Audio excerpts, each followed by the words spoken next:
What's up, everybody? Christian Ballard here with Ballard Sports Media coming at you today with another college football preview video for the 2020 season. And up today is the defending champs of LSU. Well, okay, let's get into this. LSU coming off a historic season in college football, the best we've ever seen. I mean, it's debatable. You can put the 2018 Clemson team up there. You could put the 2009 Bama team. You could put a 14-1 Bama team or a 13-1 whatever team. Any national championship team that we've ever seen, you could put them up there and say, yeah, they lost a game, whatever, but you saw how they won. I mean, you could put the 2010 Auburn Tigers where they had Cam Newton win the Heisman, whatever you want to say. But in my own opinion, based on how last season was, I mean, you're looking at blowout after blowout for LSU. I mean, they had a couple close calls. You look at the Texas game, they only won that by 7 points. On the road, week 2, they blew Georgia Southern out of the water prior to that. At Vandy, 66-38. I get it's on the road and it's tough to win on the road in the SEC, which they did. They won pretty handily, but they gave up 38 points to Vanderbilt. Now, I don't care where you're playing Vanderbilt. There's no excuse for that. Defense was all out of sorts there. Florida was a game where Florida was a good team last year. I already did a preview video for them. Florida, I think, went 9-3 or 10-2 last year, as I mentioned in the Florida preview. When you look at this, though, 42-28, I mean, that says a lot. And Florida's defense was pretty good last year. And I think from there on, you could say that offense was just clicking. We look at the Bama game. They beat Bama, LSU does, for the first time since 2011. 8 years since the 9-6 game. That was the same year where Bama shut them out in the BCS game, 21-0. I could go on. And you blew the crap out of A&M. Your defense was really good in that game against Kellen Mond, who's a really great quarterback, in my opinion. Could do well in the NFL. Not going to guarantee that, but that A&M game on November 30th last year at home, whereas 2 years ago where we saw it on the road, it was like a 2-point game in the 70s and went to 7 overtimes. We didn't see anything near that. You bring in Joe Brady and Steve Ensminger, and of course, who was the other guy? Dave Aranda, who leaves to go to Baylor. Joe Brady leaving to go to the Panthers in the NFL. So you lose, and those were the guys that really helped Joe Burrow get to where he was in the Heisman race, have the season that he had, you know. And it was the guys around him that made him look good, right?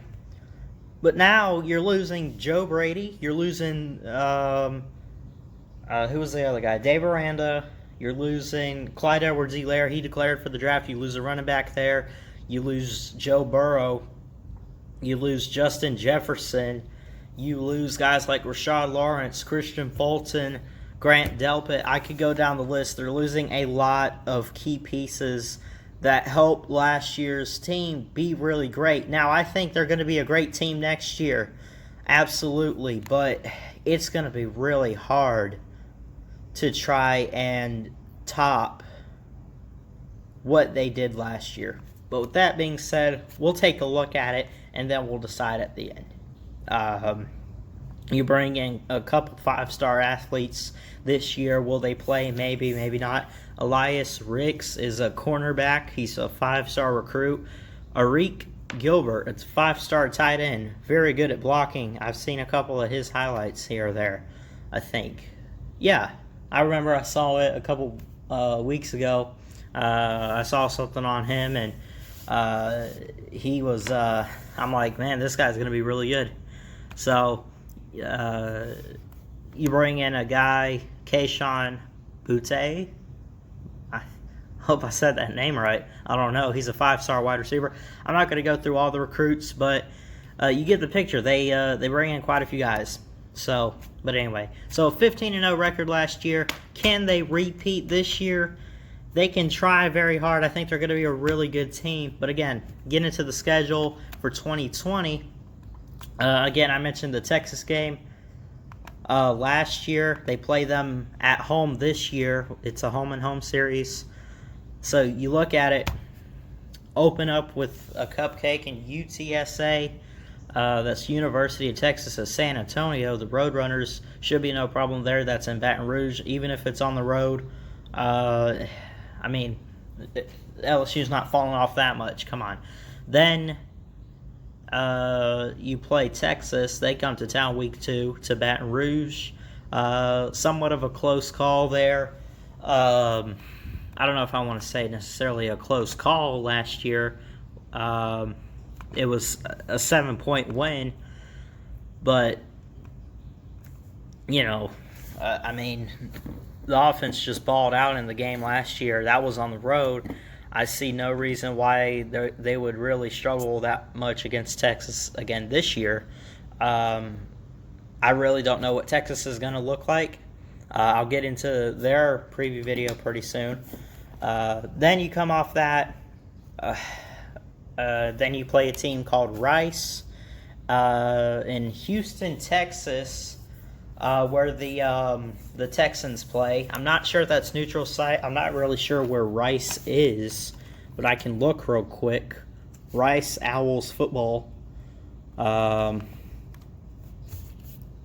This has to be neutral site because, or no, it's not. But they do play in Houston, Texas. I guess they play where the Texans play. But anyway.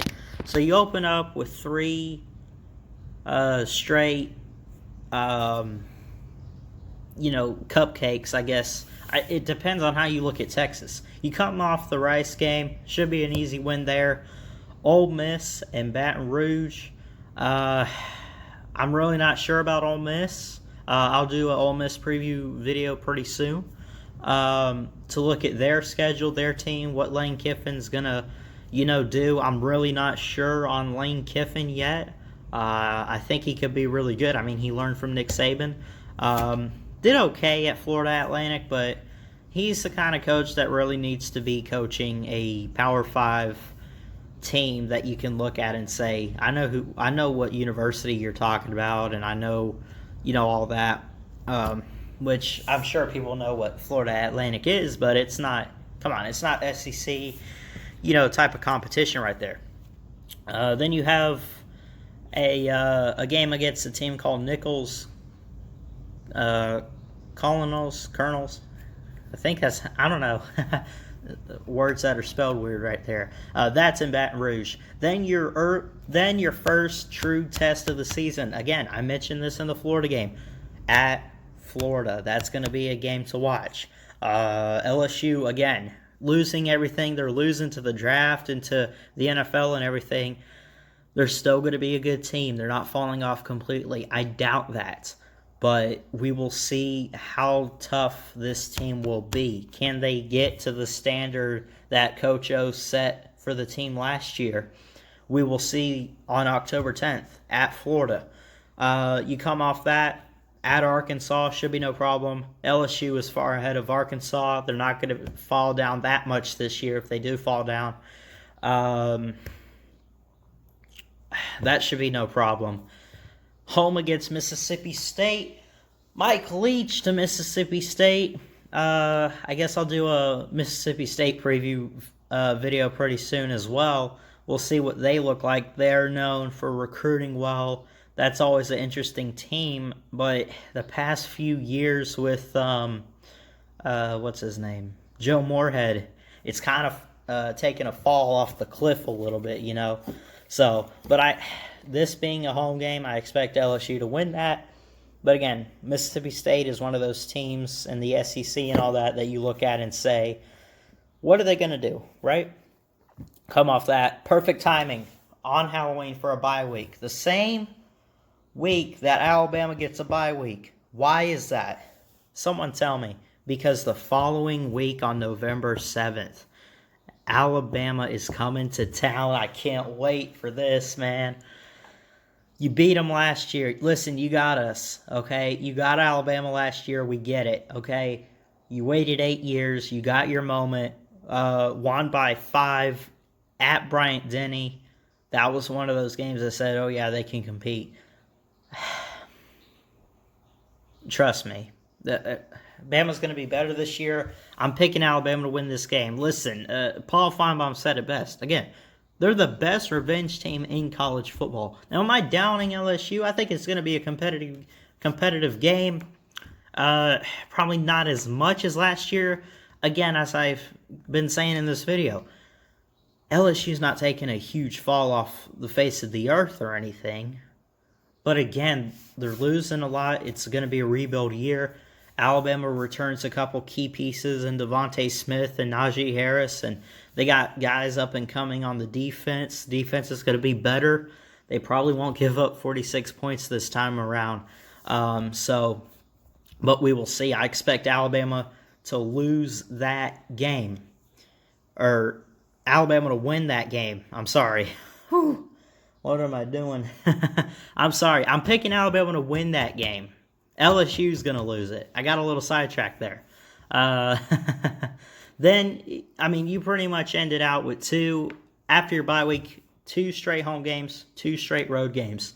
Bama, South Carolina, and then at Auburn and at A&M. I'm not sure what to make of the Auburn game all that much. You could win that. That's always been a close game. It's at Jordan-Hare. I'm going to take LSU to I could see you guys beating Auburn. I could see that. You're going to beat South Carolina. A&M, I'm not sure. Jimbo Fisher's doing a great job, what he's doing with the program.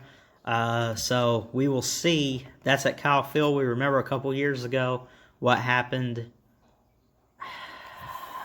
I really don't know what to make of the A&M game because I'm not sure what A&M is going to look like.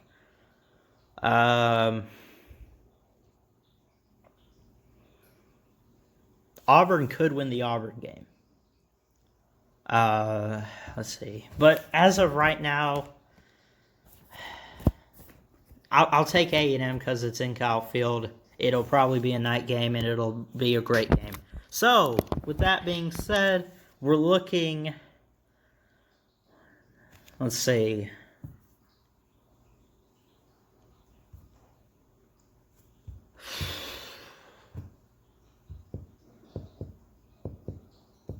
I'm going to take LSU 9-3 this year. Sorry for all that silence. I was just, man, this schedule, LSU's just so unpredictable right now. But, man, there's a couple games and a couple teams rising up. And, again, like I keep mentioning, everything LSU is going to lose this year. It's a rebuild year. And in rebuild years, you don't just make the playoffs. I know we saw what Clemson did last year, losing their entire defensive line. They made the championship mainly because of the offense clicking late in the year, getting it together and all that. Of course, after they won it with Deshaun Watson, they lose Deshaun Watson. They lose Mike Williams, I think, and Kelly Bryant took over, got them to the playoffs, fell short in the Sugar Bowl. But I could see a 9-3 season, the losses being at Florida, home against Bama, and then I guess at A&M. Maybe 8-4, depending on how that Auburn game goes. But I really do like A&M to win, Bama to win, and Florida to win. So I'll stick to 9-3 right now. LSU fans, tell me why I'm wrong. Tell me why I'm terrible at predicting and all that. You come on here and troll me if you want. Anybody else out there, let me know what your thoughts are. Could LSU repeat? They probably could. Could they win the West again? Maybe so. But, again, losing your coordinators, losing a running back, losing wide receivers, losing quarterback and safety. I mean, going to be a lot of guys to replace. But again, you never know. So, again, I'll take maybe 9-3 this year. But anyway. So that's pretty much it for this video. Hit the like, hit the subscribe, comment down below what your thoughts are. Let me know. Are they going to repeat as champions? Or are they going to fall completely off the map? Again, I don't expect them to fall off completely, but I don't expect them to repeat this year. I really don't. But anyway, that's it for this video. Like, subscribe, all that good stuff. And, yeah, that's pretty much it. Really would appreciate it. And, yeah, I'm going to stop talking now. But anyway. Like, subscribe, comment, all that good stuff. And until next time, Ballard Sports Media checking out. I'll see y'all later.